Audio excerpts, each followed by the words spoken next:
ওই যে গতকাল বাস পানিতে চলে গেল, বাচ্চা আসছে, আইসাকা আমার আম্মু আমাকে ধাক্কা দিয়া বের করে দিছে, কিন্তু আম্মু আসতে পারে নাই।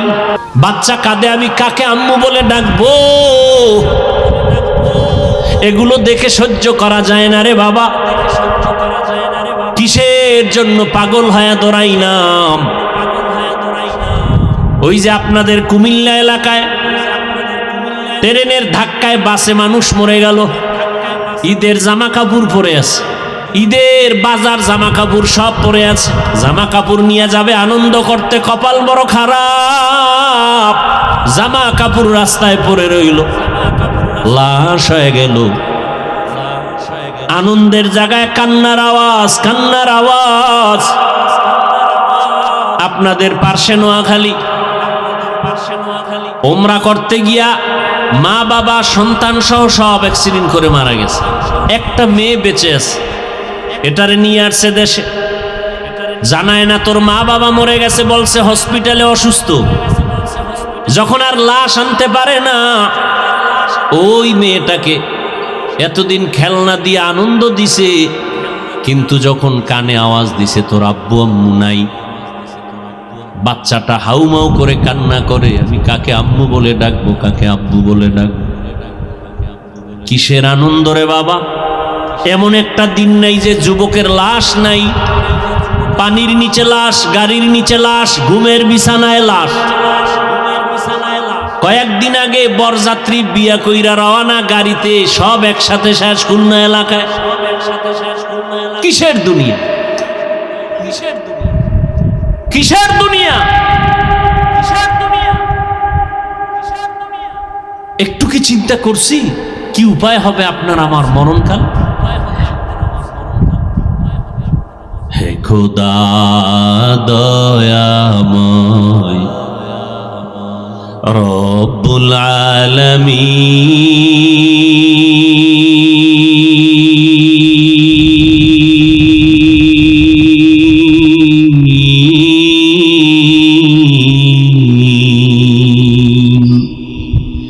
জীবনে মরণে ভয়, কি হবে সেই দিন?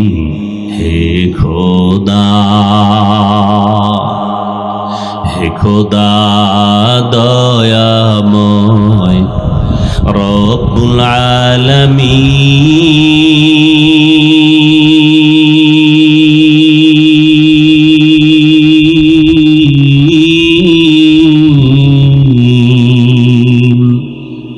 জীবনে মরণে ভয়, কি হবে সেই দিন?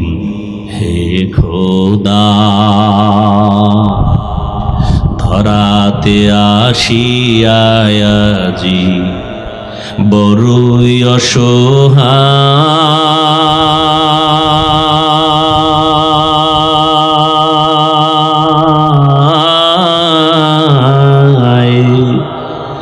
ইহকালের মায়া জালে অন্ধ যে সবাই,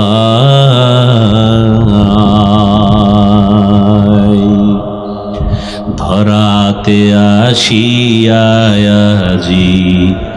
বড়ই অসহায়,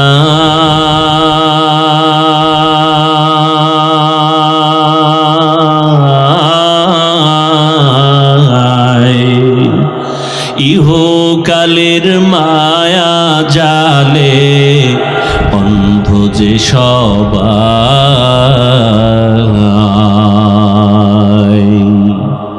দাও হেদায়াত মুক্তি দাতা, দাও হেদায়াত মুক্তি দাতা, গফুরুর রহিম,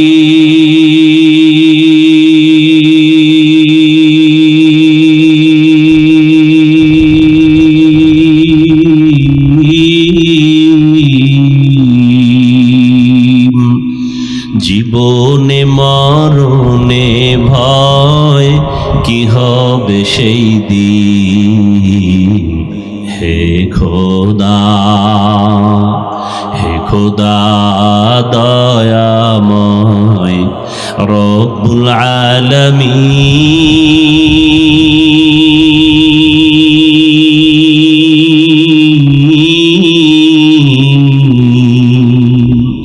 জীবনে মরণে ভয়, কি হবে সেই দিন, হে খোদা। মৌত কাসিন কুল্লু নাসিন শারবু কবর বাইতিন কুল্লু নাসিন দাখিলু। এরে আমার কলিজার যুবক বাবারা, ও পর্দার আড়ালের মা বোনেরা, ও বৃদ্ধ বাবাজিরা, এতক্ষণ আমি বয়ান শুনাইতেছি রে যুবক। শুরুতেই বলেছিলাম আমাদের আল্লাহ এক, নবী এক, কোরআন এক, কাবা এক, ধর্ম এক, কালেমা এক। কিন্তু আমাদের চলাফেরার মধ্যে এত দূরত্ব কেন, ব্যবধান কেন, পোশাক কেন আলাদা? আমাদের আল্লাহ এক, নবী এক, কালেমা এক, ধর্ম এক, কাবা এক, পোশাকও তো এক হবে, অথচ কেমন আমি টুপি খুলতে গেলে লজ্জা পাই, আর তুমি রসুলের আশেক হইয়া টুপি মাথায় দিতে গেলে লজ্জা পাও। জানি না তুমি কোন জগতের মুসলমান। আমি দাড়ি কাটতে গেলে লজ্জা পাই, তুমি দাড়ি রাখতে গেলে লজ্জা পাও। জানি না তুমি কোন জগতের মুসলমান। আমি মসজিদে না ঢুকলে লজ্জা, তুমি কেমন মুসলমান যে মসজিদে ঢুকতে গেলে লজ্জা। আমি নামাজ না পড়লে লজ্জা, তুমি কেমন মুসলমান যে নামাজ পড়তে গেলে লজ্জা। আমি পর্দা না করলে লজ্জা পাই, তুমি কেমন মুসলমান যে পর্দা করতে গেলে লজ্জা পাও। একই আল্লাহর বান্দা, একই নবীর উম্মত, এক কোরআন, এক হাদিস, এক কাবা, এক কালেমা, এক ধর্ম, এরপরেও টুপির বয়ান দেওয়া লাগে আলাদা। আবার নামাজের বয়ান দিতে হয়, পাও ধরে ধরে ধরে ধরে বুঝাই।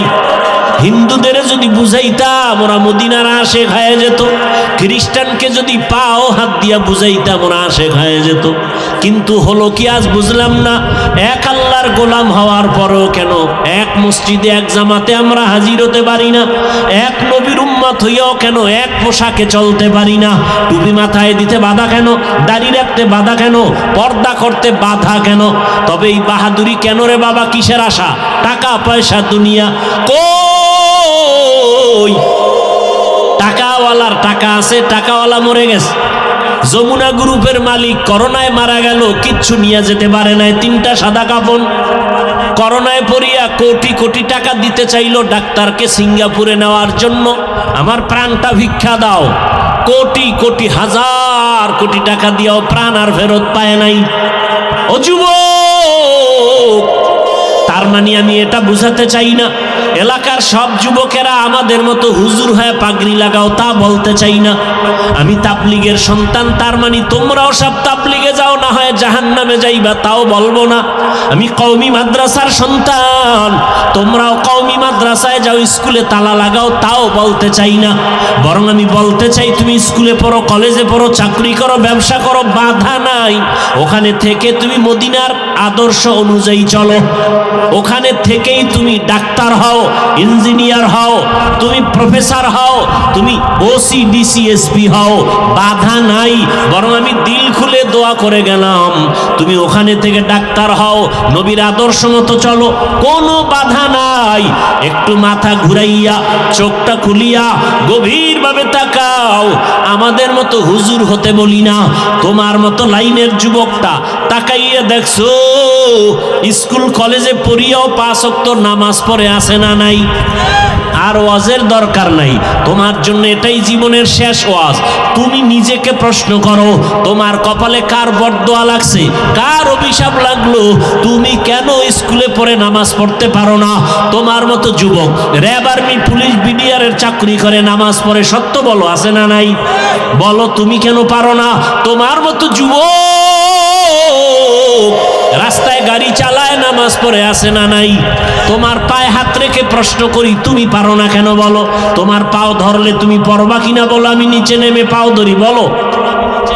তোমার মতো যুবক কৃষি কাজ করে, ময়দানে গামছা বিছায় নামাজ পড়ে, বলো তুমি কৃষি কাজ করার অজুহাতে নামাজ পড়ো না কেন? তোমার মতো যুবক তাকায় দেখো চাকরি করে, নামাজ পড়ে, নদীতে মাছ ধরে, নামাজ পড়ে, তুমি অজুহাত দিয়া নামাজ ছেড়ে দিলা কেন? তোমার মতো যুবক ডাক্তার, প্রফেসর, ইঞ্জিনিয়ার, দাড়িওয়ালা, নবীর আশেক নাই, তুমি পারো না কেন বলো? আল্লাহর আদালতে কি নিয়ে যাবা? এখনো সময় আছে, তওবা করো রে বাবা। ওই মা বাবার দোয়া নিয়ে চলো, ডাক্তার হও, বাধা নাই।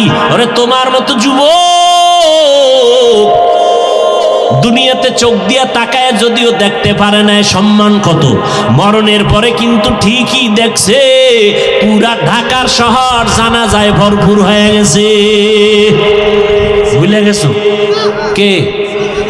ওসমান হাদি জীবনে এক ওয়াক্ত নামাজ ছাড়ে নাই, হাফেজে কোরআন, কেউ বুঝতে পারে নাই। রাস্তা দিয়ে হাঁটে, মানুষ এসে টাকার বান্ডিল ইচ্ছা করে দেয়।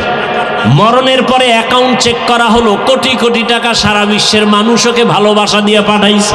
আর তোর চরিত্র কত খারাপ, মোবাইলে সারা রাত গুনাহ করবি, এমবি ভরার জন্য মায়ের টাকা চুরি করে রে কপাল পোড়া, বাবার টাকা চুরি করো। আর হাদির মতো সন্তান যদি হইতি, টাকাওয়ালা তোর পেছনে আসতো। তুই তো চোর, মায়ের টাকা চুরি করো, বাবার টাকা চুরি করো, তার মানে ঘরের মধ্যে তুই অভিশাপ, বাবার জন্য অভিশাপ, মায়ের জন্য তুমি অভিশপ্ত সন্তান। সারা রাত গুনাহ করে করে কাটাও, এখনো সময় আছে, তওবা করো, ডাক্তার হও, ইঞ্জিনিয়ার হও, প্রফেসর হও, কিন্তু ছোট একটা দাবি সারা বাংলাদেশে করি, বেয়াদব হইও না রে বাবা। বলতে পারো হাফিজ ভাই ডাক্তার, প্রফেসর, ইঞ্জিনিয়ার হব, বেয়াদব হব না, কথার ব্যাখ্যাটা কি? ব্যাখ্যাটা সহজ, তিনটা জায়গায় বেয়াদবি করবা না।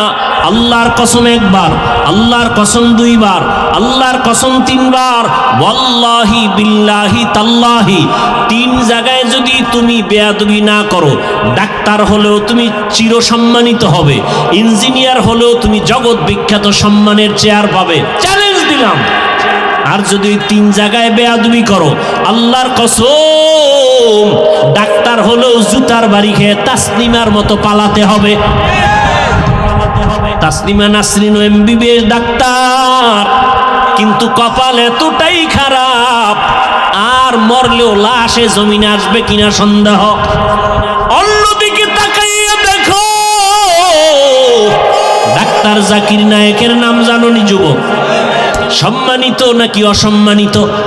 টাকার গরম, ক্ষমতার গরম। আমার দেশের তাসলিমা নাসরিনও ডাক্তার, ওদিকে ডাক্তার জাকির নায়েকও ডাক্তার। ডাক্তার জাকির নায়েকের জন্য গোটা দেশ, গোটা দুনিয়াবাসী পাগল। টাকার গরমে না, ক্ষমতার পাওয়ারে না, একমাত্র আদওয়ালা রসুলের আদর্শের কারণ। আর কেমনে বুঝাইলে সঠিক পথে আসবা বলো? এরপর তো বললাম পাও ধরলে আসবা, বলো নিচে নেমে আসি, পাও ধরি। তারপরে বলছি যুবক, কয়দিন আর গুনাহ করবি?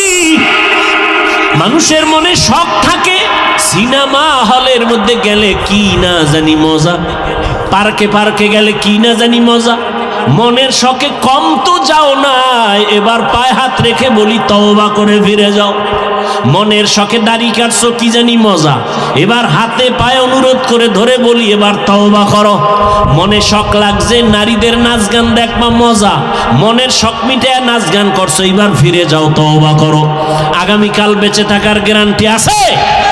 আগামীকাল বেঁচে থাকার গ্যারান্টি নাই। নিজেরাই তো মিডিয়ায় তাকায় দেখো, এমন একটা দিন নাই যে মরণের খবর আর কান্নার আওয়াজ নাই।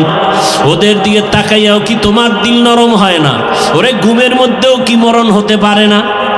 পারে না? এরে যুবক, ওই তিন জায়গার দোয়া নিয়ে আগাও। এক নাম্বার জায়গা মা বাবা, দুই নাম্বার জায়গা শিক্ষক, তৃতীয় জায়গা উলামায়ে কেরাম।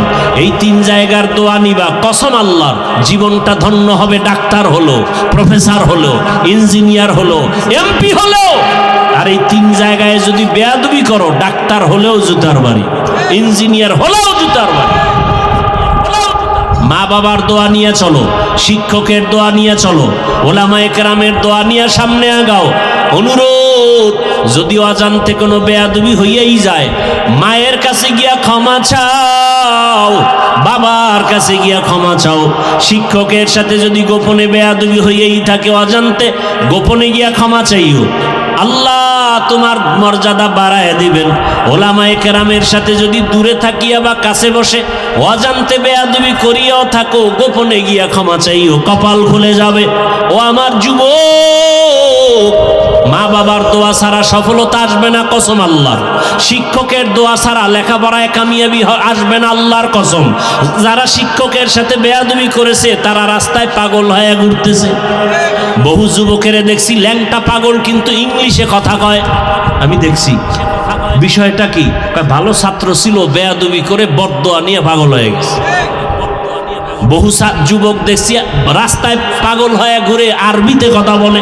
ভেবে দেখলাম কারণটা কি, মাদ্রাসার ভালো ছাত্র ছিল, বেয়াদবি করার কারণে বরদোয়া লাগছে, পাগল হয়ে গেছে। অনুরোধ, আলেম ওলামার বরদোয়া নিলে কপাল নষ্ট হয়ে যাবে, চরিত্র আর ভালো হবে না। ও পর্দার আড়ালের আম্মা জানেরা, আপনাদের সন্তানটা ডাক্তার হবে, কোরআন পড়বে, রুগী দেখবে, নামাজ পড়বে, মা বাবার জন্য দোয়া করবে। মনটা কি চায় না এমন একটা সন্তানের মা হয়ে কবরে যাবেন? আপনারা নবী না, নবীদের মায়ের মতোই তো দামি মা। আপনারা তো হাফেজে কোরআনের মায়ের মতো দামি মা। এরে আম্মা যান, সন্তানটাকে ইঞ্জিনিয়ার বানাবেন, কোরআন পড়ায় দেন, আদবালা বানায় যান, আপনার জীবনটাও সুনামের হবে। সন্তানও আজীবন দোয়া করবে, এক সময় মনে মনে বলবে আমার মা বাবা এত ভালো, আমার আব্বা আম্মার কারণে আমি ভালো রাস্তায় চলি। আজকে স্কুলে কলেজে পড়িয়াও একটা মিথ্যা বলি না। আমার আব্বা আম্মার আদর্শ ভালো ছিল, আমার মা বাবা কখনো মোবাইলে গুনাহ করে নাই, আমার মা বাবা পরস্পরে ঝগড়া করে নাই, আমার মা বাবা কখনো তর্ক বিতর্ক করে নাই, সময় নষ্ট করে নাই, নামাজ বন্ধ করে নাই, আজান হলে নামাজে দাঁড়ায় যাইতো। আম্মা জানেরা, ভালো একটা আদর্শ সন্তান রেখে গেলে আজীবন সন্তান কথা বলবে, মনে করবে, কলিজা ভরে দোয়া করবে। আর যদি আপনাদের আদর্শ খারাপ হয়ে যায়, সন্তানটা এক সময় খারাপ হয়ে নিজেরা বরদোয়া দিবে, ধিক্কার দিবে, আর বলবে আমার মা বাবার আদর্শ ভালো ছিল না, মা বাবা সারা দিন রাত ঝগড়া করতো, গালাগালি করতো, আমি কেমনে ভালো হব? আমার মা বাবার আদর্শের কারণে আমি খারাপ হয়ে গেলাম।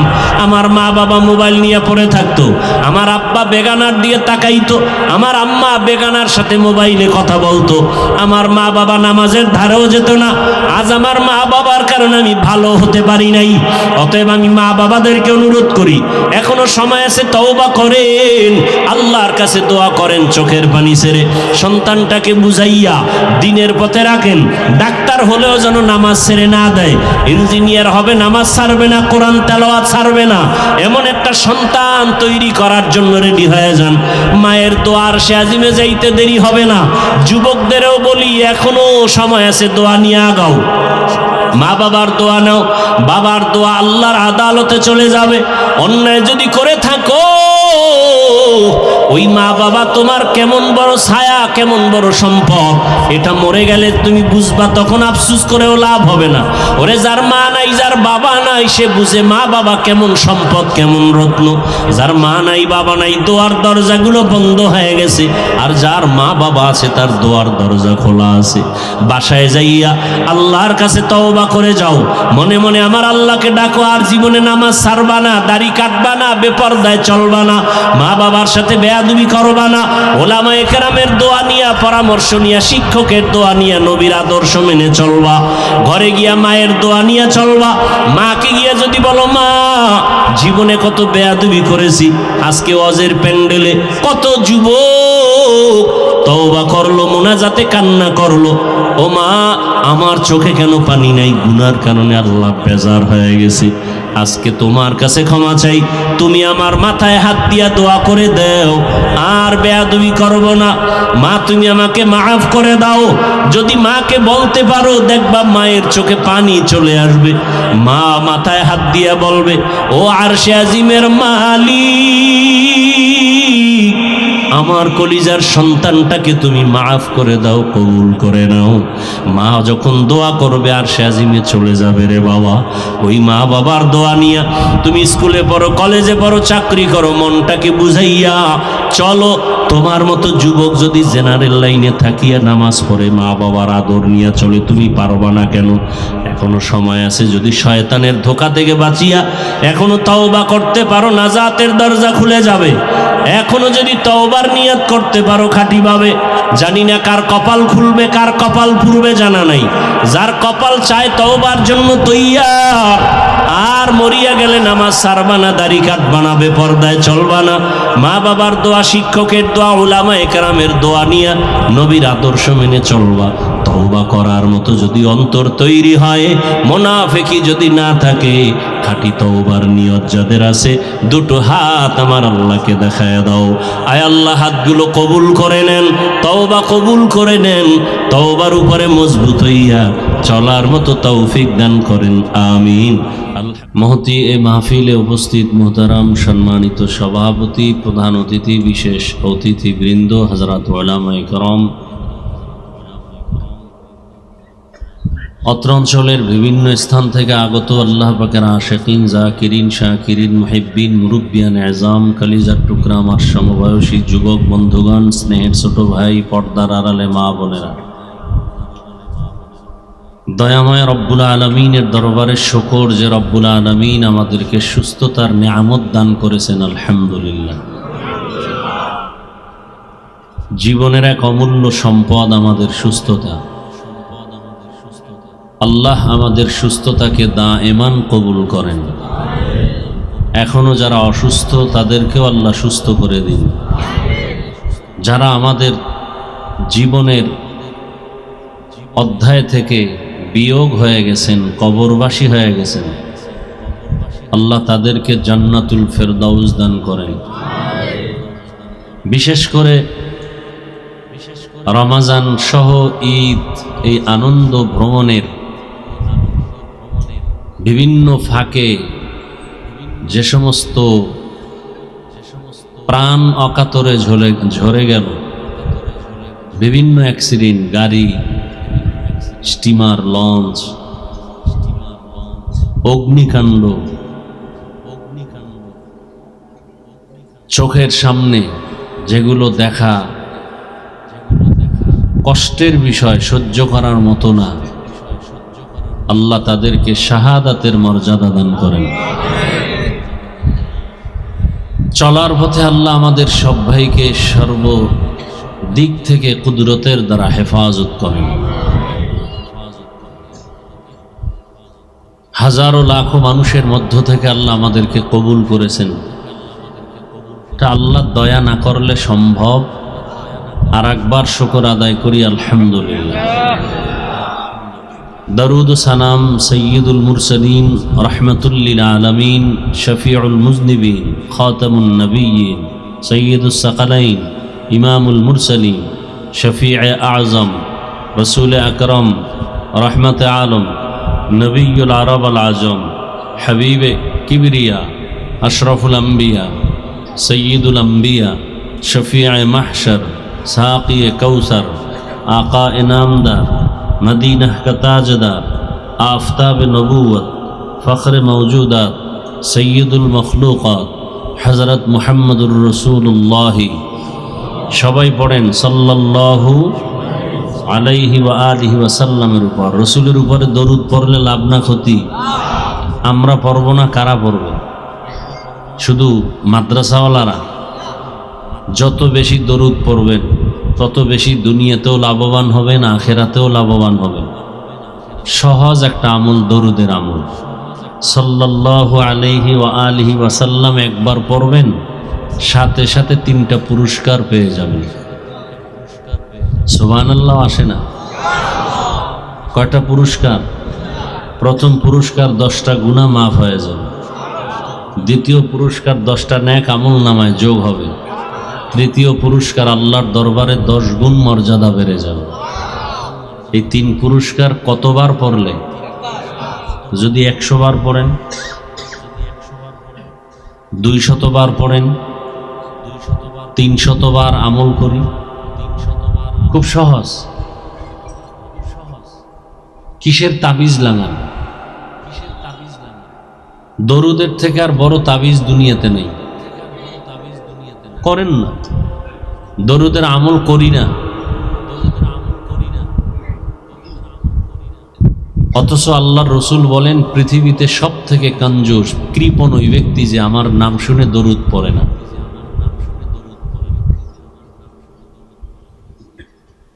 ফেরেশতারা দরুদ পড়ে, আল্লাহ দরুদ পড়ে, ব্যাখ্যা ভিন্ন ভিন্ন। রসুলের উপরে আল্লাহ বলেন আমি এবং ফেরেশতারা পড়ি, তোমরাও পড়ো। কমপক্ষে 300 বার দরুদ পড়া উচিত একজন মুমিন আশিকে রসুলদের জন্য। যে 300 বার প্রতিদিন দরুদের আমল করতে পারে না, সে পূর্ণ আশিকে রসুল দাবি করতে পারে না। সোজা কথা, কোনো প্যাচ নেই। কতবার? সপ্তাহে একদিন না প্রতিদিন? কমপক্ষে 300 বার দরুদ যদি পড়ে, সে আশিকে রসুল দাবি করার অধিকার রাখে। তবে দরুদ পড়তে শর্ত 2টা। প্রথম শর্ত, নির্জনে পড়তে হবে, খুব ধ্যানের সাথে।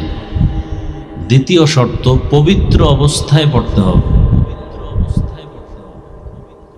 নিয়ত করি আল্লাহ আমাদের সবাইকে তৌফিক দান করেন। পড়েন না, দরুদ পড়তে থাকেন। আপনাকে বুঝানো যাবে না যেটার ফায়দা কত বড় ফায়দা। নগদ পেয়ে যাবেন, নগদ।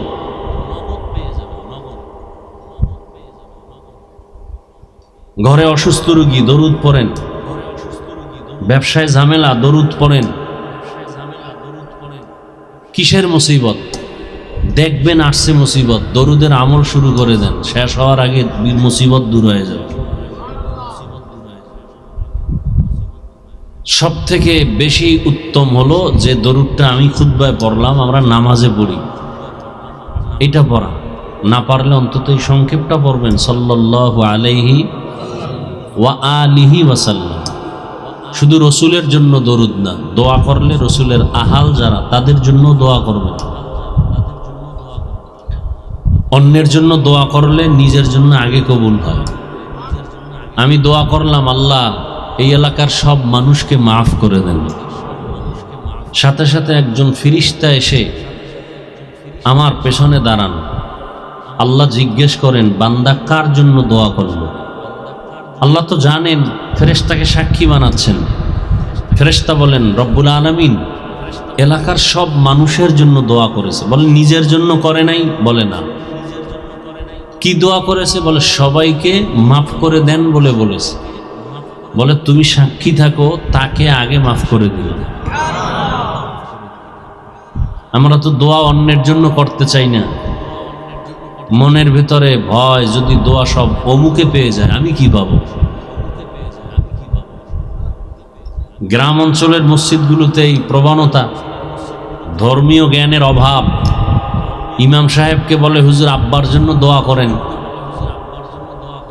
এখন বাবার জন্য দোয়া করতে গিয়ে হুজুর যদি আরো 3-4 জনের জন্য একসাথে দোয়া করে, মন খারাপ করে যে দোয়া ভাগ হয়ে গেল 4, আমার বাবার ভাগে কম পড়ে গেল।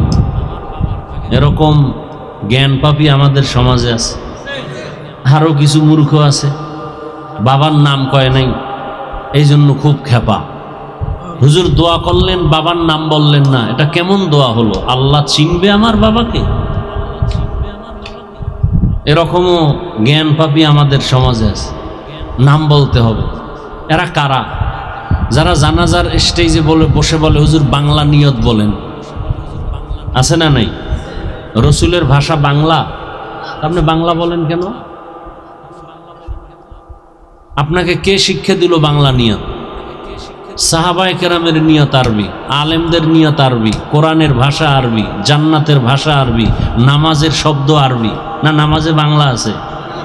ওই এক জ্ঞান পাপী নাকি বাইতুল্লাহ গিয়া বলছিল আরবের কোনো কথাই বুঝি না, শুধু আলহামদু সূরাটা বাংলায় পড়ে, এটা বোঝা যায়।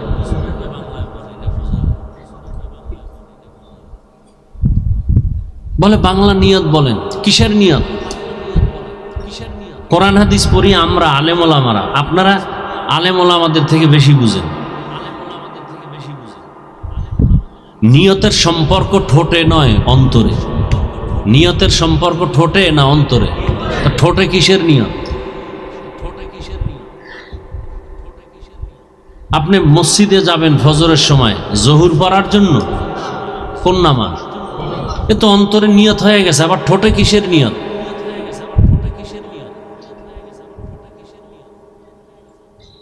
এবার হুজুরে বাংলা বানায় বলতে হবে। পাবলিক জিজ্ঞেসে না কইলে তো খানা বন্ধ করে দেবে বাসার থেকে। বাংলা নিয়ত হুজুরের শিখতে হবে, শুনাইতে হবে, বলতে হবে। আল্লাহ, ইনশাআল্লাহ আমরা বেশি বেশি দরুদের আমল করব। এ তো 300 বারের একটা আমল গেল এক ধ্যানে একসাথে। আর সব সময় পড়তে থাকবেন, হাঁটতে চলতে উঠতে বসতে দরুদ। গাড়িতে বসে আছেন, গল্প করেন কেন? দরুদ শরীফ পড়েন। দেখেন কিভাবে অ্যাক্সিডেন্ট হচ্ছে প্রতিদিন। আমাকে একজনে দোয়ার জন্য বাসায় ডাকলো, মহব্বত করে গেলাম। ঘরের মধ্যে বিভিন্ন সমস্যা, এখন প্রায় বাড়ির মধ্যে ঝামেলা, জিনের সমস্যা বেশি। আর বাথরুম হলো জিনের আড্ডাখানা। বাথরুম কি? গিয়ে দেখি রুমে রুমে ছবি ছবি ছবি ভরপুর, অর্ধুলঙ্গ নারীদের ছবি। আর বাথরুমের দরজা মরজা খোলা, জুতা নাই। তো আমি বললাম এখানে দোয়া করলে সব দোয়া তো এখানে থেকে যাবে, আরশে আজিমে তো যাবে না, রহমত বন্ধ। ছবি রাখা যদি বরকত হইতো তো রসুলেরটা সাহাবায়ে কেরাম রাখতেন, আমরা কলিজা ভরে রাখতাম। এই যে মোবাইল নিয়ে ছবি রাখতেছে, আরে ছবি হৃদয়ে ঢুকাও। মোবাইল কি? এটা হারিয়ে গেলে শেষ। এক মরণস্ত্রের নাম মোবাইল, একটা গুনাহের ফ্যাক্টরির নাম মোবাইল, মানুষকে দ্রুত জাহান্নামে দেওয়ার নাম মোবাইল। কে কার আগে জাহান্নামে যাবে প্রতিযোগিতা চলতেছে মোবাইলের দ্বারা। কার আগে জাহান্নামে যাবে? চোখের গুনাহ, হাতের গুনাহ, জবানের গুনাহ, অন্তরের গুনাহ। সারা রাত ঘরে ঘরে জেনা চলে, জেনা মোবাইলের মাধ্যমে। মিথ্যা বলছি?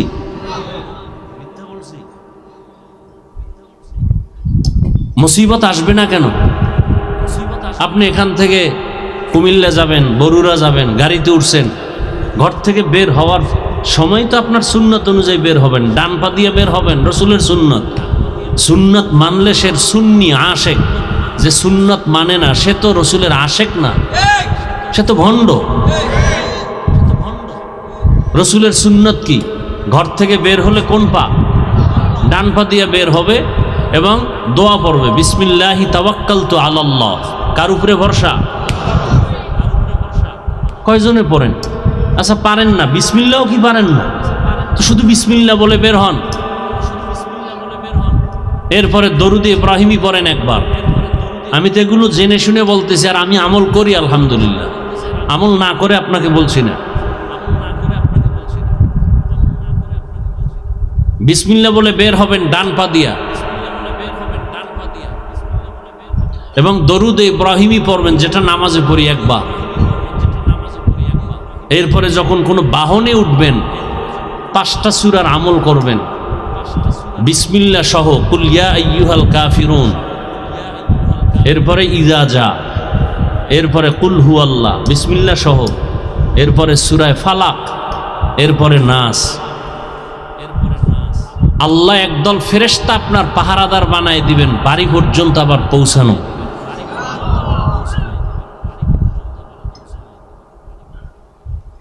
রসুলের সুন্নতি আমল করেন। হাঁটতেছেন, রাস্তার ডানে হাঁটবেন, রসুলের সুন্নত। চোখ নিচে রাখবেন, সুন্নত। অন্ধের মতো উপরে উপরে তাকায় হাঁটেন। আল্লাহ সুন্নতওয়ালা জীবন আমাদেরকে দান করুন। আজকে আমার এত সম্মান, আলেমের এত সম্মান কেন? রসুলের আদর্শের কারণে। এখানে বাহাদুরি করার কিছু নাই। আমি টুপি ছাইরে দেই, রসুলের আদর্শ দাড়ি ফেলে দেই, রসুলের আদর্শের পোশাক ফেলে দেই। কয়জনে আমার বয়ান শুনবেন? হ্যাঁ, এবার বুঝেন সুন্নতের মূল্য কত, রসুলের আদর্শের পোশাকের দাম কত। আল্লাহ আমাদেরকে হেদায়াত দান করুন।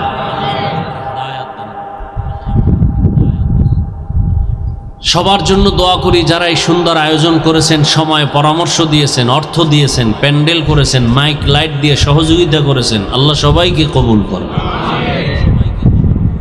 দোয়া করতে এত কৃপণতা কেন? দিল খুলে দোয়া করব। উলামায়ে হযরত আলোচনা করেছেন, উলামায়ে কেরামদের কথাগুলো আমাদেরকে সহি তরিকায় আমল করার তৌফিক দান করেন। উলামায়ে কেরামের ইজ্জতকে আল্লাহ বেশি বেশি বাড়ায় দেন। উলামায়ে কেরামের ইজ্জত নষ্ট করার চক্রান্ত যারা করে, আল্লাহ তাদের হেদায়াত দান করেন। আমি আপনাদের দোয়া নিতে আসছি। অসুস্থতার মাঝেও প্রোগ্রাম শুরু করেছি। দীর্ঘদিন অসুস্থ, আপনাদের দোয়া আল্লাহ নিয়ে আসছেন। আমরা তো এক পুলসিরাতের উপরে অল টাইম চলাফেরা করি দুনিয়ার লাইনে। 24টা ঘন্টা আপনারা ঘুমান, আমরা রাস্তায় দৌড়াই দিনের জন্যই। আল্লাহ সর্বাবস্থায় হেফাজতের ব্যবস্থা করেন। আপনাদের ধৈর্যের উপরে কিছু আলোচনা রাখবো, তবে আপনাদের দোয়া লাগবে, কারণ একজন সাধারণ মানুষের দোয়াও বড় দামি, বড় দামি।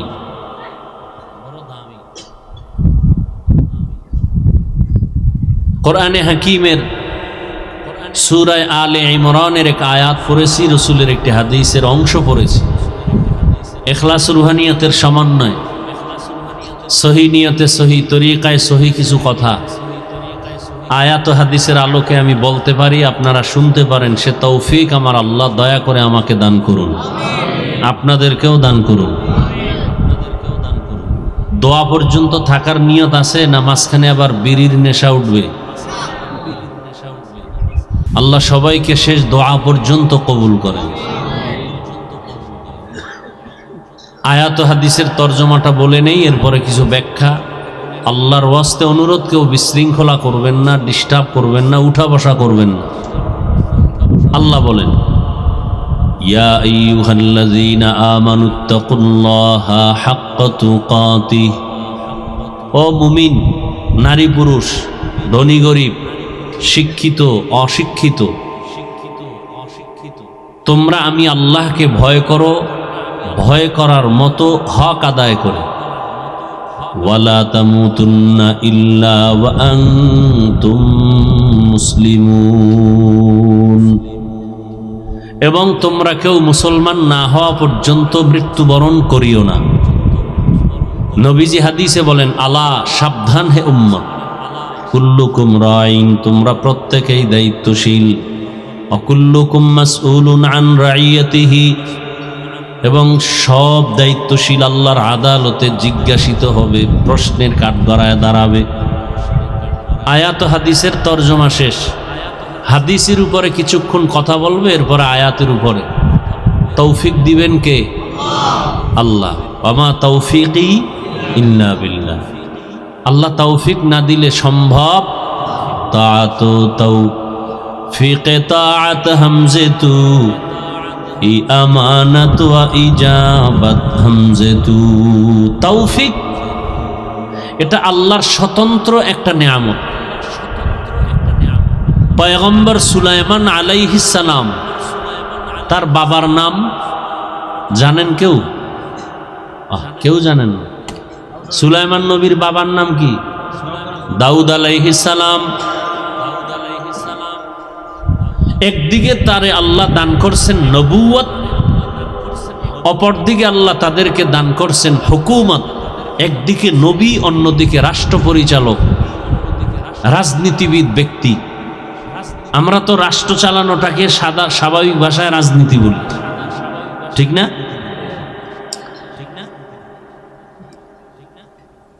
দাউদ আলাইহিস সালাম একদিকে নবী, অন্যদিকে রাজনীতিবিদ, একজন বর্তমান ভাষায় নেতা, দেশ পরিচালনা করেন। তার সন্তান সুলাইমান নবী আবার রাষ্ট্র পরিচালক। গোটা দুনিয়া, শুধু বাংলাদেশ না, গোটা দুনিয়া তদানীন্তন সময় যতটুকু এরিয়া ছিল পুরা দুনিয়া শাসন করেছেন পয়গম্বর সুলাইমান আলা নবিয়িনা ওয়া আলাইহিস সালাতু ওয়াস সালাম। প্রত্যেকের চলার জন্য আল্লাহ একটা পুঁজি দিছেন। সেই সময় দাউদ নবীর পুঁজি ওই সমাজে কি চলে সেদিকে লক্ষ্য করে ওই সময় মানুষ অস্ত্র বানায় বিক্রি করত।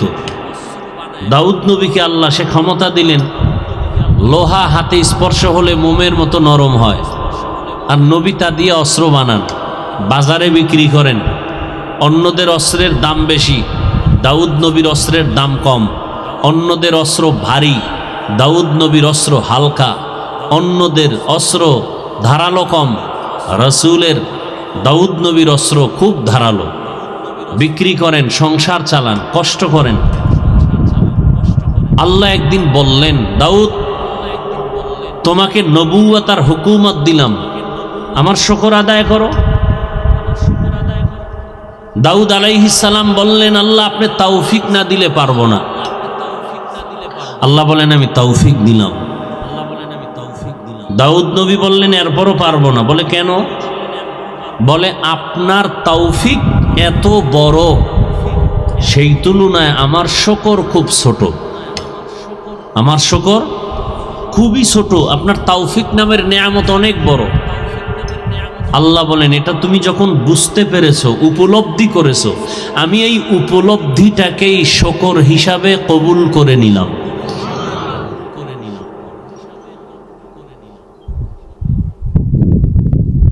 তাহলে তৌফিক এটা আলাদা, স্বতন্ত্র একটা আল্লাহর দেওয়া নেয়ামত।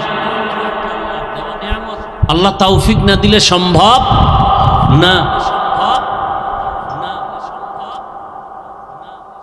ধরে নেন আপনার ঘরের আলমারির মধ্যে বা ফ্রিজের মধ্যে ফল আছে, আপনার পেটে ক্ষুধা, খেতেও হবে, আপনাকে অনুমতি দেয়া হলো ফ্রিজের ফল খাও, কিন্তু আপনি উঠে গিয়া ফ্রিজ থেকে এনে খাওয়ার শক্তি নাই, আপনি দুর্বল, পারবেন খাইতে?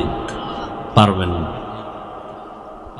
যদি আপনি শক্তিওয়ালা হন, উঠে গিয়া নিয়ে আনতে পারেন, তাহলে আপনি খেতে পারবেন। তাহলে এই শক্তিটা দিবেন কে? ঠিক তেমনি ভাবে আল্লাহর ইবাদত করা আমার দায়িত্ব, আল্লাহর হুকুম, আমাকে সেজন্য পাঠাইছেন।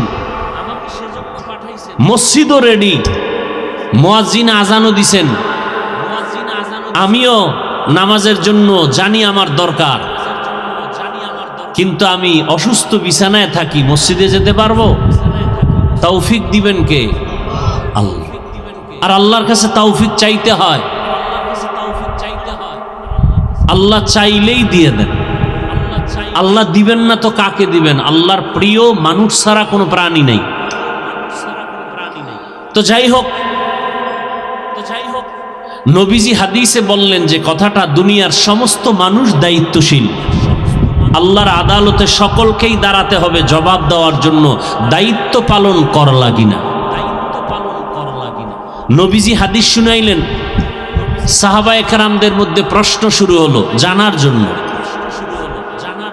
আমরা তো জানার জন্য প্রশ্ন কম করি, হুজুরের পরীক্ষা করার জন্য প্রশ্ন করি।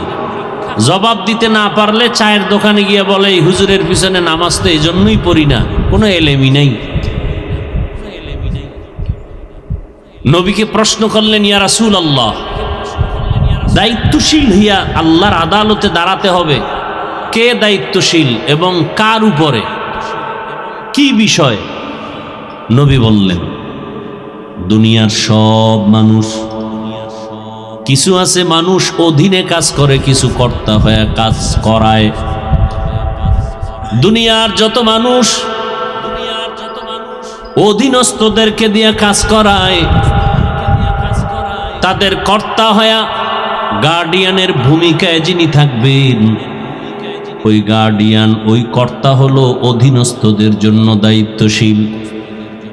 যেমন সব মা বাবা সন্তান তাদের অধীন, মা বাবা কর্তা গার্ডিয়ান, অতএব সন্তানের জন্য প্রত্যেক মা বাবা দায়িত্বশীল। সব স্ত্রীগণ স্বামীদের অধীন, সব স্বামীরা স্ত্রীদের জন্য দায়িত্বশীল। সব ছাত্র শিক্ষকদের অধীন, সব শিক্ষকগণ ছাত্রদের জন্য দায়িত্বশীল। ভালো করে বুঝেন, এলাকার মেম্বার ওয়ার্ডের মানুষের দায়িত্বশীল, আবার একজন চেয়ারম্যান ইউনিয়নবাসীর দায়িত্বশীল। মসজিদের ইমাম মুসল্লিদের জন্য দায়িত্বশীল। মসজিদের মুসল্লিদের দায়িত্বশীল কে? এইমাত্র বলছি না, ইমাম। তো কমিটি কেন? মসজিদের মুসল্লিদের দায়িত্বশীল কে? তো কমিটি কেন? বলবো কিছু? কমিটি হলো মসজিদের দায়িত্বশীল। লিখে রাখবেন, পারলে ব্যানার বানায় টানান। মসজিদের কমিটি মসজিদের দায়িত্বশীল, মুসল্লিদের দায়িত্বশীল ইমাম ও খতিব, আর কমিটি যারা হবে তারা মসজিদের দায়িত্বশীল। টিনের ঘর বিল্ডিং বানাও, একতলার দোতলা বানাও, ফ্যান লাগবে রেডি করো, এসি লাগবে ব্যবস্থা করো, মাইক লাগবে ব্যবস্থা করো, ইমাম বেতনটা টাইম মতো পায় যেন ব্যবস্থা করো, মুসল্লিরা আরামে নামাজ পড়তে পারে বিছানা দাও, দরজা খুলে রাখো, দারোয়ান দাঁড়ায় রাখো, মানুষ যেন দরজা এসে ফিরে না যায়, আরামে নামাজ আদায় করতে পারে। এই সব কিছু নিয়ন্ত্রণ করবে কমিটি।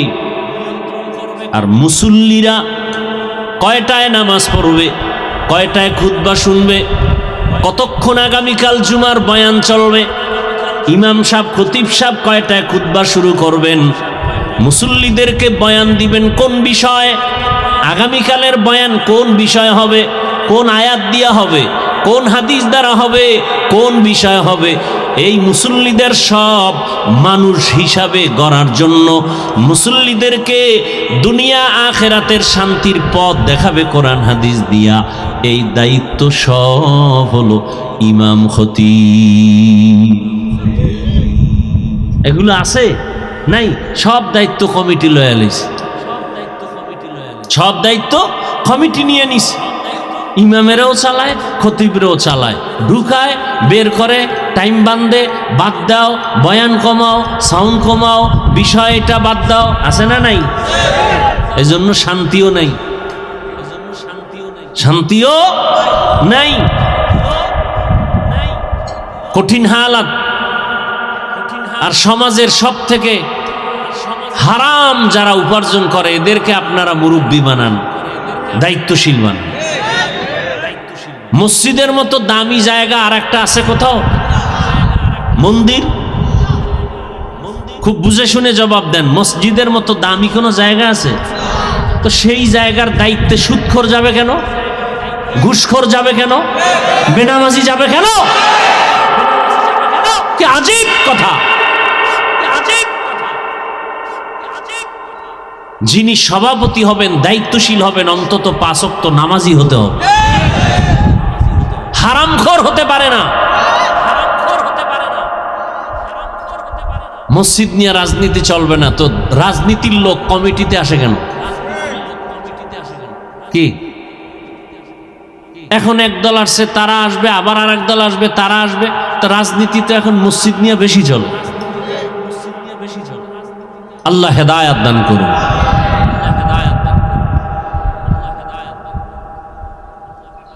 হ্যাঁ, সুদের বয়ান তো করাই যায় না। কি ভাই,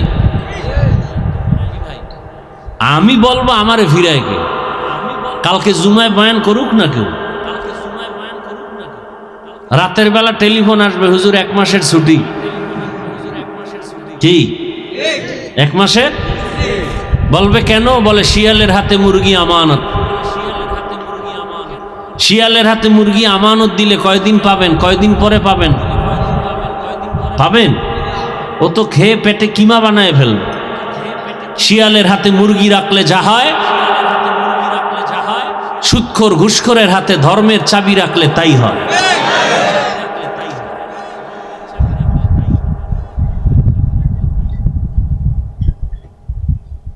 আল্লাহর শুকর আদায় করি যে আমাদের রাষ্ট্রীয় ধর্মের চাবিটা একজন ভালো ব্যক্তির হাতে আসছে। কি আল্লাহ তাকে কোরআন সুন্নাহ অনুযায়ী তার দায়িত্ব পালন করার তৌফিক দান করেন। চিনেন না তাকে? খুব ভালো মানুষ। আল্লাহ তার হায়াতে বরকত দান করেন। দেশ পরিচালনায় যারা আসবেন, একটা কথা সকলের মনে রাখতে হবে, ইসলামের উপরে আক্রমণ করে একদিনও টিকতে পারবেন না। জীবনে সম্ভব না। বরং উলামায়ে কেরামকে সাথে নিয়ে যদি চলেন, 50 বছর টিকবে, থাকবে, কেউ বাধা দিবে না। কথা বলেন না কেন? সত্য কথাটা বললাম, আপনি মানেন না মানেন সেটা আপনার ব্যাপার। যখনই ইসলামের উপর আক্রমণ, যখনই আলেমদের উপর আক্রমণ, তখনই পতন। মসজিদের দায়িত্বশীল ইমাম ও খতিব, স্ত্রীদের জন্য দায়িত্বশীল স্বামী, সন্তানের জন্য দায়িত্বশীল মা বাবা। আর একজন সাহাবী বললেন, পয়গম্বর, আমি তো একা, আমার অধীনেও কেউ নাই, আমিও কারো অধীনে নাই। আমার মা নাই, বাবা নাই, স্ত্রী নাই, পরিবারের কিচ্ছু না, আমি একা। আমার দায়িত্ব কি? রহমতের নবী বললেন, সাহাবী, আপনি আপনার অঙ্গ প্রত্যঙ্গের জন্য দায়িত্বশীল। আল্লাহ দুটো হাত দিয়েছেন, দুটো চোখ দিলেন, দুটো পা দিলেন, প্রত্যেকটা অঙ্গ প্রত্যঙ্গ দিয়েছেন আল্লাহ। আলাদা আলাদা ডিউটি আছে, আছে না নাই? চোখের ডিউটি আলাদা, এমনি আল্লাহ দেন নাই, অনর্থক না। বিশাল আসমান আমার আপনার গোলাম, এমনেই। দুনিয়ার সূর্য আপনার আমার গোলামি করে, এমনেই। এত সহজ মনে করেছেন? চাঁদ আপনার আমার গোলামি করে, সমুদ্রের পানি, মাছ আপনার আমার গোলাম, শক্তিশালী বাঘ আপনার আমার গোলাম। যেই বাঘ দেখলে মানুষ ভয় পায়, চিড়িয়াখানায় গিয়া দেখেন সেই বাঘ আবার মানুষে লালন পালন করে, সামনে গিয়া খানা দেয়, বাঘে কিচ্ছু বলে না। ইয়া দেখেন নাই? সাপ আমাদের গোলাম, সাপ দেখলে ভয় পায়, কিন্তু একদল মানুষ তো আবার সাপ নিয়ে খেলা করে, সাপ ওদেরকে ওস্তাদ মানে। আছে না নাই? তাহলে এগুলো এমনি দিয়েছেন? আল্লাহ চক্ষু দিয়েছেন দেখার জন্য। তার মানে তুমি যতদূর তাকাইবা তাই দেখবা না? না। তোমাকে মুখ দিলেন খানার জন্য, তার মানে যা পাইবা তা খাইবা, হবে না। পয়গম্বর আদম আলা নবিয়িনা ওয়া আলাইহিস সালাতু ওয়াস সালাম,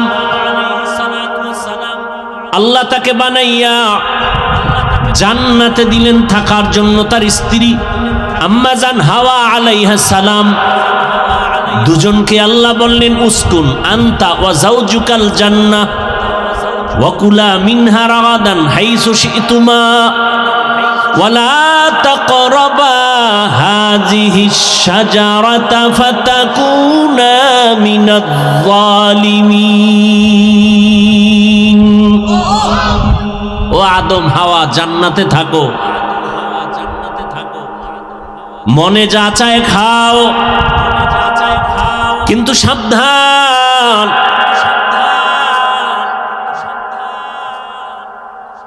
একটা গাছকে উল্লেখ করে বললেন ওই গাছের কিনারায়ও যাবা না, লা তাকরাবা হাযিহি শাজারা। কারণ মুফাসসিরিন একরাম বলেন ওই গাছটা কি কাটাওয়ালা গাছ? বলে না, পিওর ভালো ভালো গাছ। বলে তাহলে ফল কি বিষ? বলে না, ফলটাও বড় দামি, শরীরের জন্য ভিটামিন, উপকার। নিষেধ কেন? মূলত আল্লাহ পাক ওই ফল খাইতে নিষেধ করেননি, ওই গাছের কাছে যাইতে মূলত নিষেধ করা মাকসাদ না। মাকসাদ কিয়ামত পর্যন্ত একটা বিধান কায়েম করা। কি বিধান? বলে মানুষ তোমার জীবন স্বাধীন না, তোমার জীবন স্বাধীন না, স্বাধীন জীবন দামি না। যেমন আকাশের ভেতরে আপনারা তাকায় দেখেন কত প্রাণী ডানা মেলে উড়ে, একটা প্রাণীরও কোনো মূল্য নাই, কিন্তু মালিকের খাসায় যেই প্রাণীটা আটকানো প্রাণীর বড় দাম। কি ভাই? সমুদ্রের ভেতরে হাজারো কোটি ধরনের মাছ, কোনো মূল্য নাই, কিন্তু জালওয়ালা জেলেরা জালে যে মাছ আটকাইয়া বাজারে নিয়ে আসে, মাছের অনেক দাম। কি? রাস্তায় কুকুর ঘুরে, অভাব নাই, কোনো কুকুরের দাম নাই, মানুষ লাথি মারে। কিন্তু গুলশান ঢাকা এক বাড়িতে এত বেশি কুকুর লালন পালন করে। বহু আগে শুনছি 8টা যুবক ছেলে শুধু কুকুরের খাদেম। 8টা ছেলে কুকুরের খেদমত করে, মাস শেষ বেতন নেয়। মালিকের রশির সাথে যে কুকুরটা বান্ধা, ওই কুকুরের দাম বেশি। ওটারে একটা লাথি দিলেই মামলা হয়ে যাবে, কেন? ওটা স্বাধীন না, পরাধীন। জমিনের মধ্যে কত মানুষ, সব মানুষের কোনো দাম নাই, কিন্তু যেই মানুষ কালেমার রশি গলায় লাগায় চলে, আমানতু বিল্লাহ, ওই মানুষের দাম অন্য মানুষের থেকে বেশি। বেশি না কম? বলে কেমন বেশি? এই প্যান্ডেলটা তেমন কোনো দামি প্যান্ডেল না, বিছানাটাও ভালো না, কিন্তু আপনারা যখন এখানে আসছেন দ্বীনের নিসবতে, কোরআনের বরকতে, আল্লাহর মহাব্বতে আসছেন, কালেমার রশিতে। আপনার আমার কালেমা এক না আলাদা? দল আপনার আলাদা, ঘর আপনার আলাদা, স্ত্রী আলাদা, ব্যবসা আলাদা, চলাফেরার রাস্তা আলাদা, বেতন আলাদা, কিন্তু আমাদের কালেমা সবার এক, আমাদের ধর্ম সবার এক, আমাদের আল্লাহ এক, রসুল এক, কাবা এক, নাকি আলাদা? এই এক কালেমার পতাকায় আমরা বসার কারণে নবীজি বলেছেন এই প্যান্ডেলের দাম এত বেশি। এই ময়দানে যখন বসে গেছে, আল্লাহ তাআলার একদল ফেরেশতা পুরা ময়দানটাকে বেষ্টন করে দাঁড়িয়ে আছে। আরো আস্তে করে বল। আল্লাহ পাক রব্বুল আলামিন ফেরেশতাকে ঘোষণা দিয়া বলেছেন, ও ফেরেশতা, এই যে প্যান্ডেলের মধ্যে বুড়া বুড়া মানুষ, আমার যুবক বান্দারা, ছোট ছোট বাচ্চা, পর্দার আড়ালের আম্মা জানেরা, এরা কেন আসছে? টাকা চায়, কয় না। খানা বলে না, খানার লোভে আসে নাই, টাকার লোভে আসে নাই, নগদ কিছু পাওয়ার জন্য আসে নাই। কেন আসছে? হাদিসে স্পষ্ট দলিল। নবীজি বলেন, ফেরেশতা বলেন, আল্লাহ এরা আপনার জান্নাত চায়। আল্লাহ প্রশ্ন করেন পাল্টা, এরা কি আমার জান্নাত দেখছিনি? বলে না। আর বলে এরা জাহান্নাম থেকে মুক্তি চায়। আল্লাহ বলেন, ফেরেশতা এরা আমার জাহান্নাম দেখছে কিনা? বলে না। আর বলে আল্লাহ আপনার সন্তুষ্টি চায়। আমাকে দেখছে? বলে দেখে নাই। আল্লাহ বলেন, সাক্ষী থাকে ফেরেশতারা, আমার জান্নাত না দেখিয়া যারা পাওয়ার আশায় বসে আছে, আমার জাহান্নাম না দেখিয়া যারা ভয় আছে, আমাকে না দেখে যারা আমাকে পাওয়ার আশায় আছে, তোমরা জানায়া দাও, আমি আল্লাহ ঘোষণা দিলাম এদের জীবনের সব গুনাহ মাফ।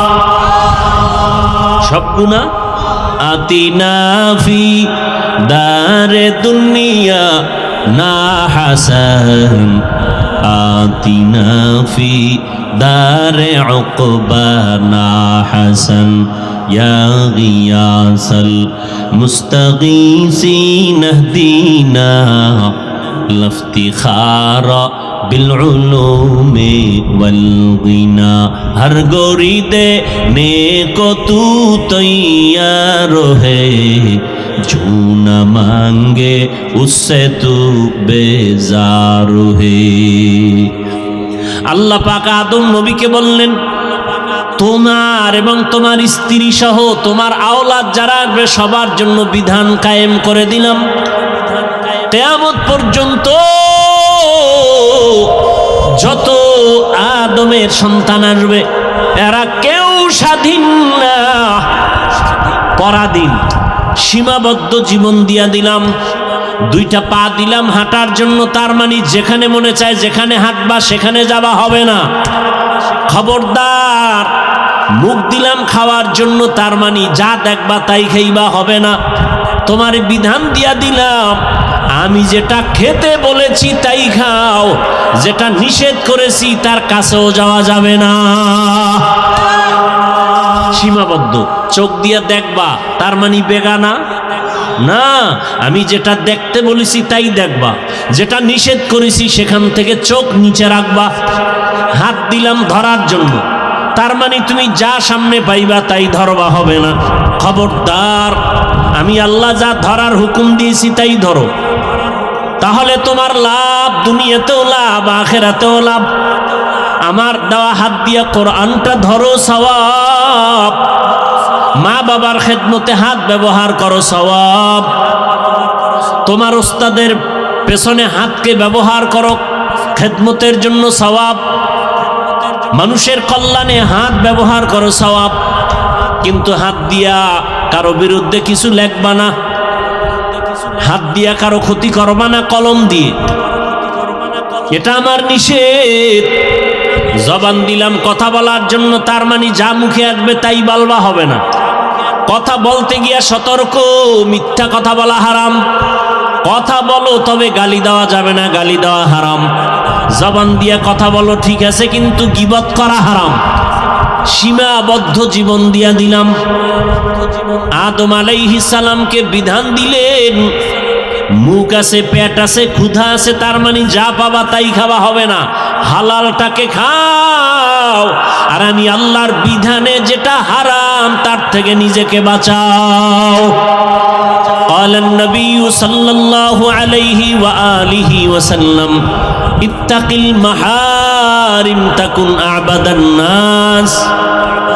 ও দুনিয়ার মুমিন, হারাম থেকে নিজেকে বাঁচায় রাখো, আল্লাহর দরবারে তোমার মর্যাদা বাড়বে, মানুষের কাছেও তোমার সম্মান বেড়ে যাবে। সম্মান দেওয়ার মালিক কে? একমাত্র আমার দয়াময় মালিক। মানুষের জীবনটাকে আল্লাহ স্বাধীন করে দেন নাই। তুমি সীমাবদ্ধ জীবনে চলো, তোমার জীবনটা বড় দামি হয়ে যাবে। এরে আল্লাহর বান্দারা, কালেমার রশি লাগানোর কারণে আমার এত দাম। এখন আল্লাহ আমাদেরকে আশরাফুল মখলুক বানায় দিলেন। শুধু তাই না, আল্লাহ পাক আমাদের মর্যাদা এত বাড়ায় দিলেন যে এখন আমরা এখানে বসা মাত্র গুনাহ মাফ হয়ে গেছে। শুধু তাই না, যদি বলেন সুবহানাল্লাহ, আরে আল্লাহ এত মর্যাদা দান করেছেন, যদি একটা কাঁটা ঢুকে পায়, কাঁটা, বান্দা যদি বলে ব্যথা পেয়েছি, আল্লাহ কয় খালি বলেছো, আমি এর বরকতে গুনাহ মাফ করে দিলাম।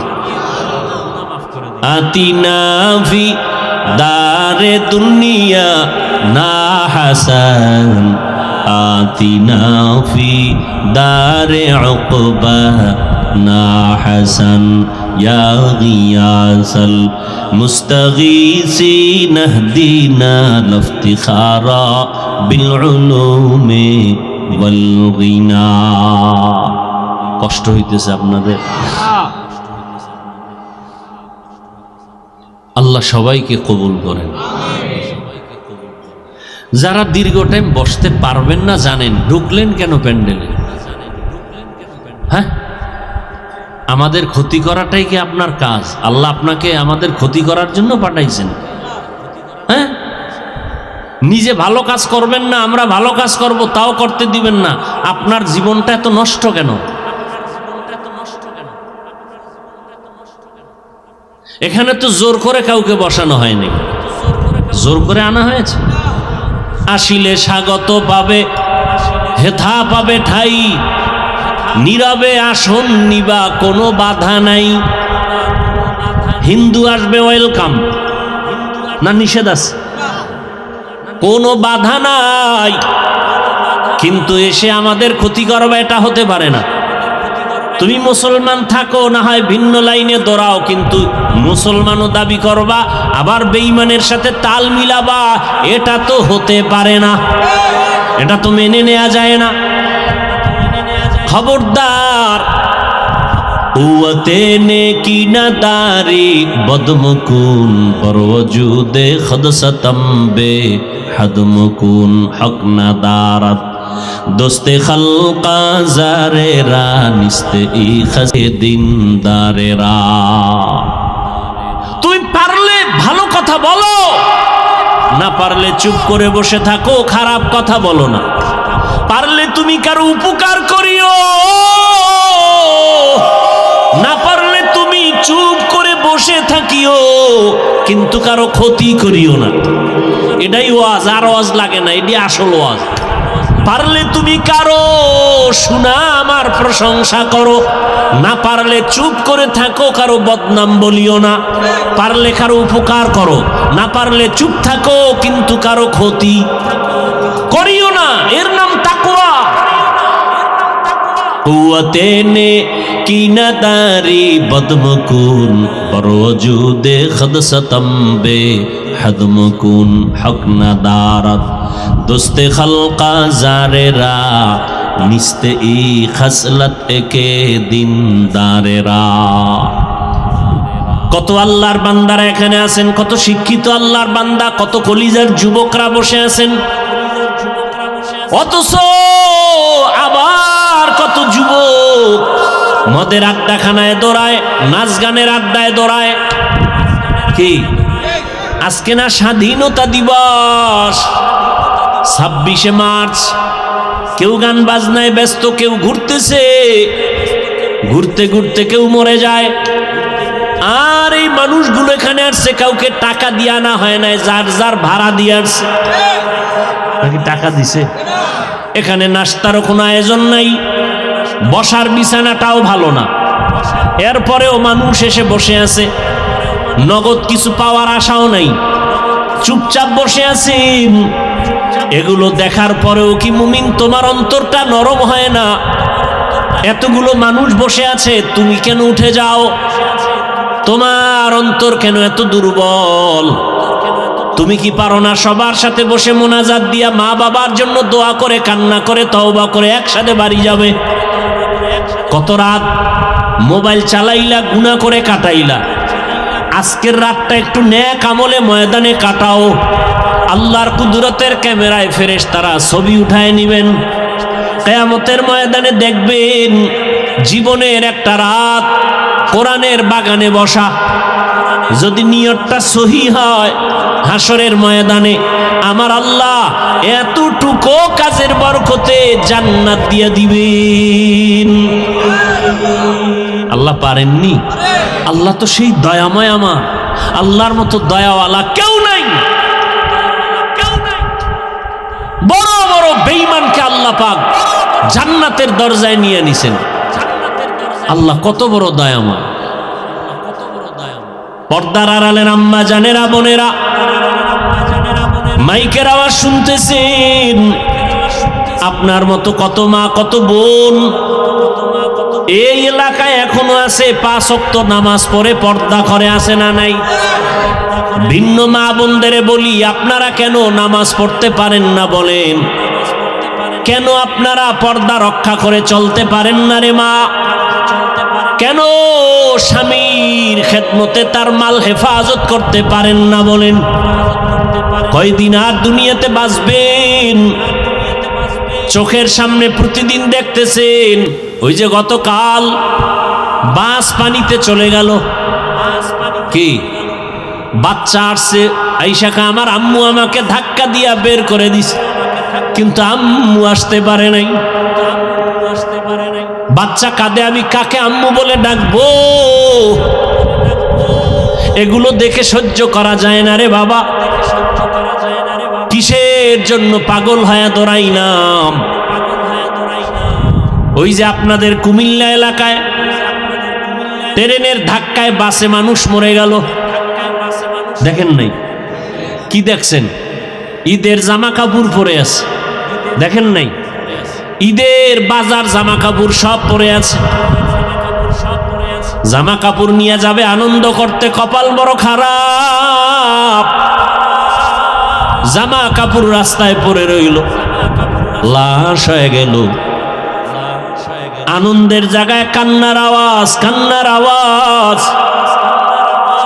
আপনাদের পার্শ্বে নোয়াখালী ওমরা করতে গিয়া মা বাবা সন্তান সহ সব অ্যাক্সিডেন্ট করে মারা গেছে। একটা মেয়ে বেঁচে আছে, এটারে নিয়ে আসছে দেশে। জানায় না তোর মা বাবা মরে গেছে, বলছে হসপিটালে অসুস্থ। যখন আর লাশ আনতে পারে না, ওই মেয়েটাকে এতদিন খেলনা দিয়ে আনন্দ দিছে, কিন্তু যখন কানে আওয়াজ দিছে তোর আব্বু আম্মু নাই, বাচ্চাটা হাউমাউ করে কান্না করে, আমি কাকে আম্মু বলে ডাকবো, কাকে আব্বু বলে ডাকবো? কিসের আনন্দ রে বাবা? এমন একটা দিন নাই যে যুবকের লাশ নাই। পানির নিচে লাশ, গাড়ির নিচে লাশ, ঘুমের বিছানায় লাশ। কয়েকদিন আগে বরযাত্রী বিয়া কইরা রওয়ানা গাড়িতে, সব একসাথে শেষ খুলনা এলাকায়। কিসের দুনিয়া?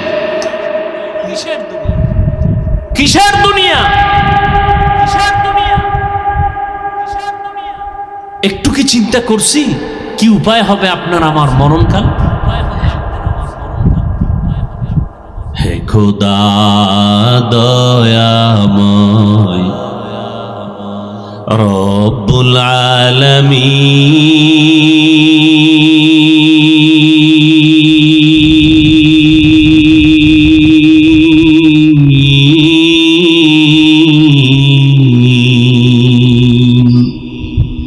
জীবনে মরণে ভয় কি হবে সেই দিন। হে খোদা, হে খোদা দয়াময় রব্বুল আলামিন,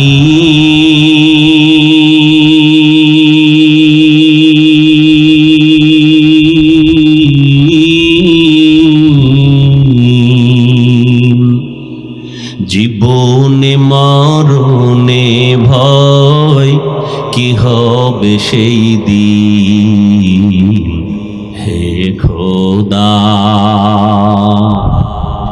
ধরাতে আসিয়াজি বড়ই অসহায়,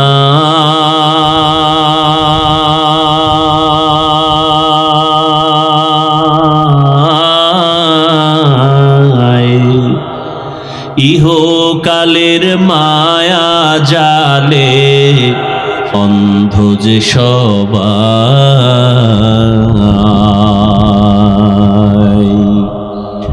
ধরাতে আসিয়াজি বড়ই অসহায়,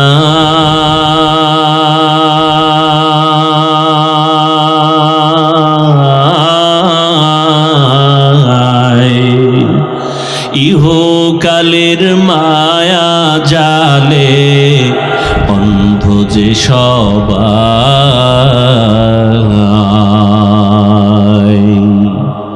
দাও হেদায়াত মুক্তি দাতা, দাও হেদায়াত মুক্তি দাতা, গফুরুর রহিম,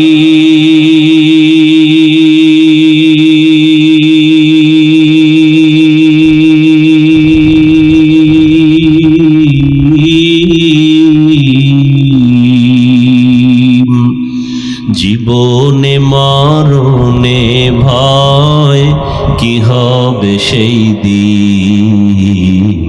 হে খোদা, হে খোদা দয়াময় রব্বুল আলামিন।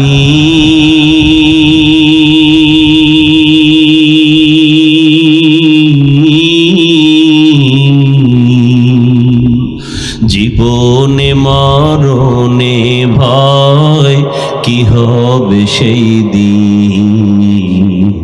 হে খোদা, মৌত কাসিন কুল্লু নাসিন শারবু কবরু বাইতিন কুল্লু নাসিন দাখিলু। এরে আমার কলিজার যুবক বাবারা, ও পর্দার আড়ালের মা বোনেরা, ও বৃদ্ধ বাবাজিরা,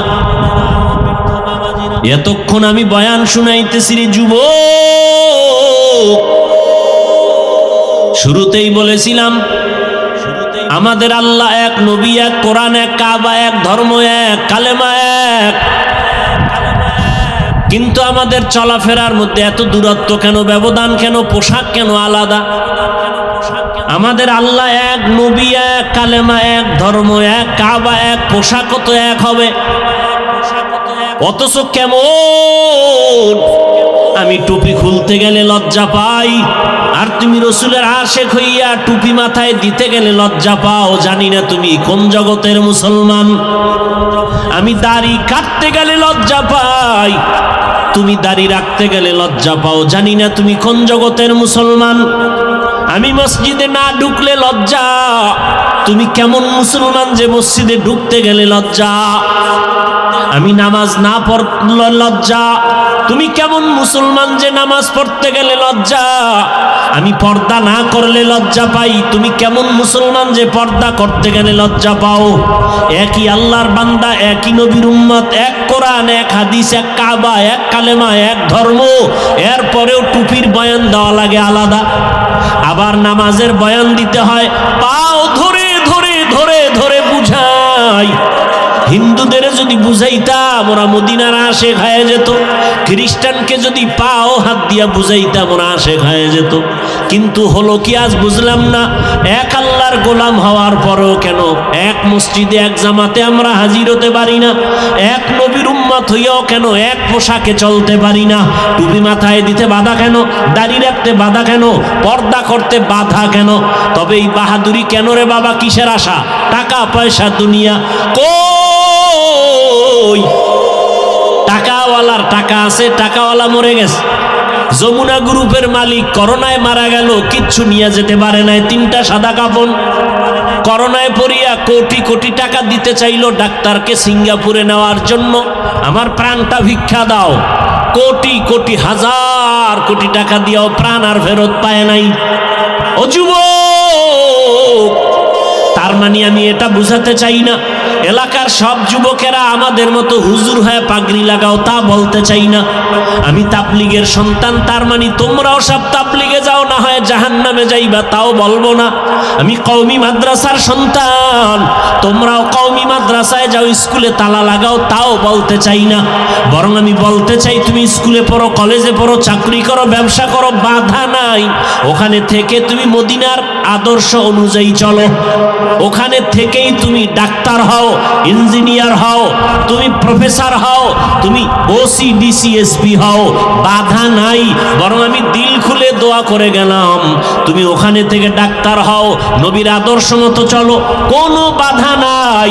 একটু মাথা ঘুরাইয়া চোখটা খুলিয়া গভীরভাবে তাকাও। আমাদের মতো হুজুর হতে বলি না, তোমার মতো লাইনের যুবকটা তাকাইয়া দেখছো স্কুল কলেজে পড়িয়াও 5 ওয়াক্ত নামাজ পড়ে আসে না নাই? আর ওয়াজের দরকার নাই, তোমার জন্য এটাই জীবনের শেষ ওয়াজ। তুমি নিজেকে প্রশ্ন করো, তোমার কপালে কার বরদোয়া লাগছে, কার অভিশাপ লাগলো? তুমি কেন স্কুলে পড়ে নামাজ পড়তে পারো না? তোমার মতো যুবক র্যাব, আর্মি, পুলিশ, বিডিআরের চাকরি করে নামাজ পড়ে, সত্য বলো, আছে না নাই? বলো তুমি কেন পারো না? তোমার মতো যুবক রাস্তায় গাড়ি চালায়, নামাজ পড়ে, আসে না নাই? তোমার পায়ে হাত রেখে প্রশ্ন করি, তুমি পারো না কেন বলো? তোমার পাও ধরলে তুমি পড়বা কিনা বলো? আমি নিচে নেমে পাও ধরি, বলো। তোমার মতো যুবক কৃষি কাজ করে, ময়দানে গামছা বিছায় নামাজ পড়ে, বলো তুমি কৃষি কাজ করার অজুহাতে নামাজ পড়ো না কেন? তোমার মতো যুবক তাকায় দেখো, চাকরি করে নামাজ পড়ে, নদীতে মাছ ধরে নামাজ পড়ে, তুমি অজুহাত দিয়া নামাজ ছেড়ে দিলা কেন? তোমার মতো যুবক ডাক্তার, প্রফেসর, ইঞ্জিনিয়ার, দাড়িওয়ালা, নবীর আশেক নাই, তুমি পারো না কেন বলো? আল্লাহর আদালতে কি নিয়ে যাবা? এখনো সময় আছে, তওবা করো রে বাবা। ওই মা বাবার দোয়া নিয়ে চলো, ডাক্তার হও, বাধা নাই। ওরে তোমার মতো যুবক দুনিয়াতে চোখ দিয়া তাকায় যদিও দেখতে পারে না সম্মান কত, মরণের পরে কিন্তু ঠিকই দেখছে পুরা ঢাকার শহর জানাজায় ভরপুর হয়ে গেছে। ভুলে গেছো কে? ওসমান হাদি জীবনে এক ওয়াক্ত নামাজ ছাড়ে নাই, হাফেজে কোরআন, কেউ বুঝতে পারে নাই। রাস্তা দিয়ে হাঁটে, মানুষ এসে টাকার মান্ডিল ইচ্ছা করে দেয়। মরণের পরে অ্যাকাউন্ট চেক করা হলো, কোটি কোটি টাকা সারা বিশ্বের মানুষ ওকে ভালোবাসা দিয়ে পাঠাইছে।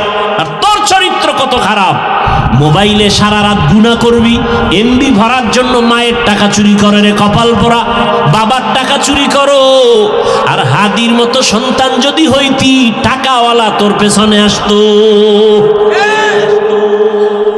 তুই তো চোর, মায়ের টাকা চুরি করো, বাবার টাকা চুরি করো, তার মানে ঘরের মধ্যে তুই অভিশাপ, বাবার জন্য অভিশাপ, মায়ের জন্য তুমি অভিশপ্ত সন্তান। সারা রাত গুনাহ করে করে কাটাও, এখনো সময় আছে, তওবা করো। ডাক্তার হও, ইঞ্জিনিয়ার হও, প্রফেসর হও, কিন্তু ছোট একটা দাবি সারা বাংলাদেশে করি, বেয়াদব হইও না রে বাবা। বলতে পারো হাফিজ ভাই ডাক্তার, প্রফেসর, ইঞ্জিনিয়ার হব, বেয়াদব হব না, কথার ব্যাখ্যাটা কি? ব্যাখ্যাটা সহজ, তিনটা জায়গায় বেয়াদবি করবা না। আল্লাহর কসম একবার, আল্লাহর কসম দুইবার, আল্লাহর কসম তিনবার, ওয়াল্লাহি বিল্লাহি তাল্লাহি, তিন জায়গায় যদি তুমি বেয়াদবি না করো, ডাক্তার হলেও তুমি চিরসম্মানিত হবে, ইঞ্জিনিয়ার হলেও তুমি জগৎ বিখ্যাত সম্মানের চেয়ার পাবে, চ্যালেঞ্জ দিলাম। আর যদি তিন জায়গায় বেয়াদবি করো, আল্লাহর কসম ডাক্তার হলেও জুতার বাড়ি খেয়ে তাসলিমার মতো পালাতে হবে। তাসলিমা নাসরিন এমবিবিএস ডাক্তার, কিন্তু কপাল এতটাই খারাপ, আর মরলেও লাশে জমিনে আসবে কিনা সন্দেহ। অন্যদিকে তাকাইয়া দেখো, ডাক্তার জাকির নায়েকের নাম জানোনি যুবক? সম্মানিত নাকি অসম্মানিত? টাকার গরম, ক্ষমতার গরম। আমার দেশের তাসলিমা নাসরিনও ডাক্তার, ওদিকে ডাক্তার জাকির নায়েকও ডাক্তার।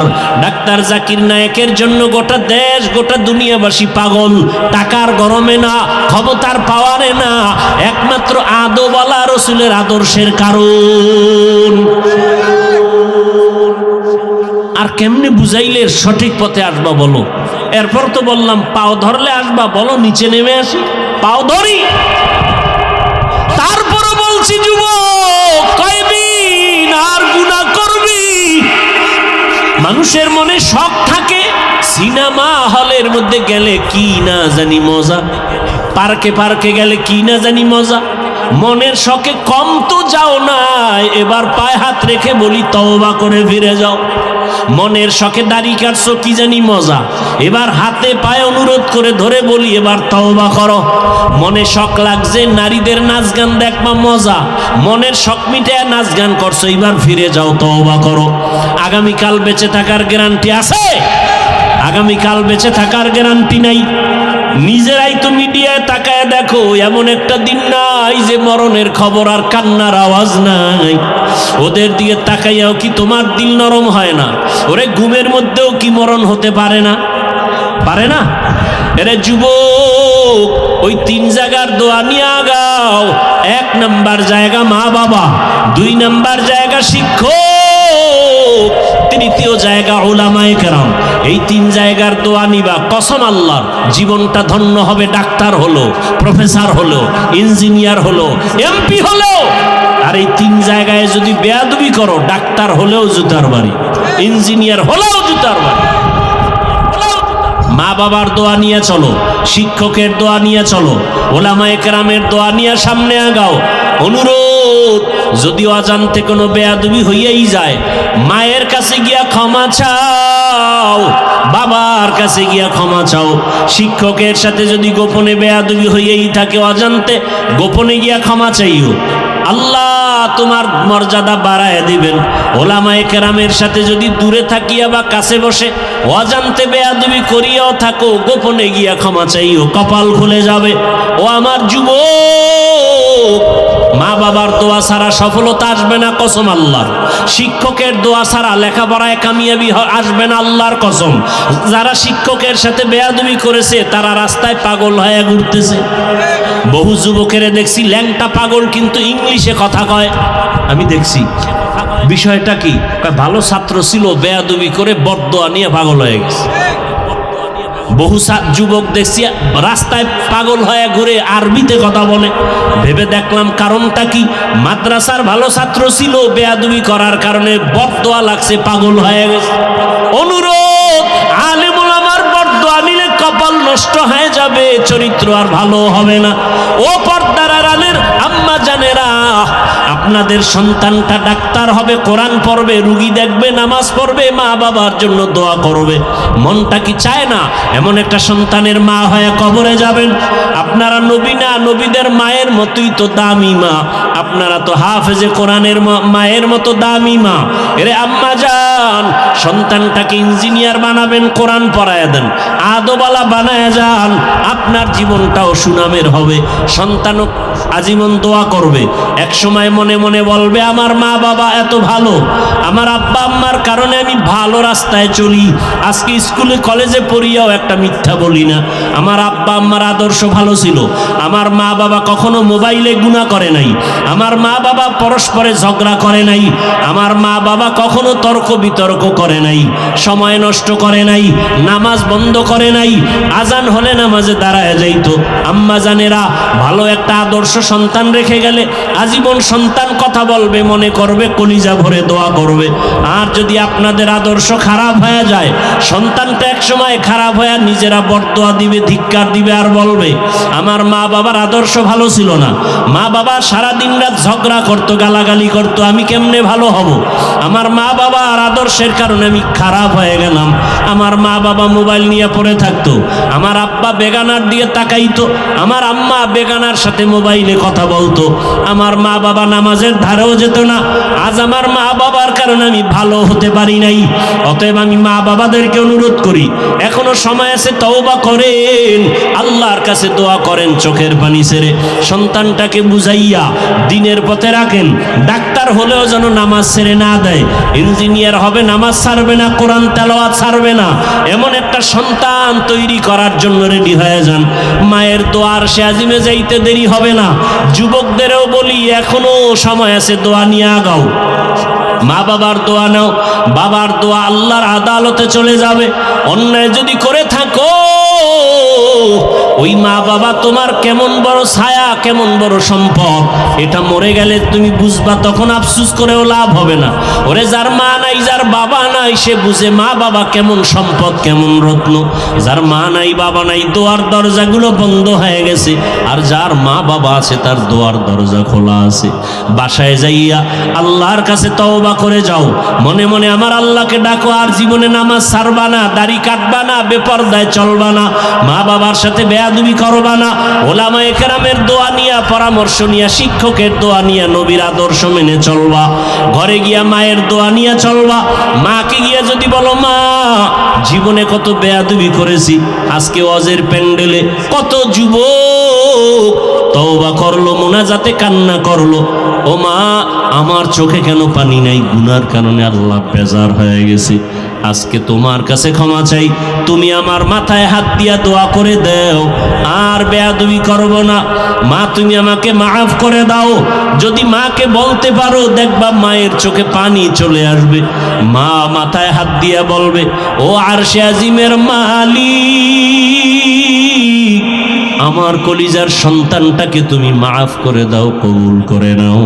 মা যখন দোয়া করবে আর সে আজিমে চলে যাবে রে বাবা, ওই মা বাবার দোয়া নিয়া তুমি স্কুলে পড়ো, কলেজে পড়ো, চাকরি করো, মনটাকে বুঝাইয়া চলো। তোমার মতো যুবক যদি জেনারেল লাইনে থাকিয়া নামাজ পড়ে মা বাবার আদর নিয়ে চলে, তুমি পারবা না কেন?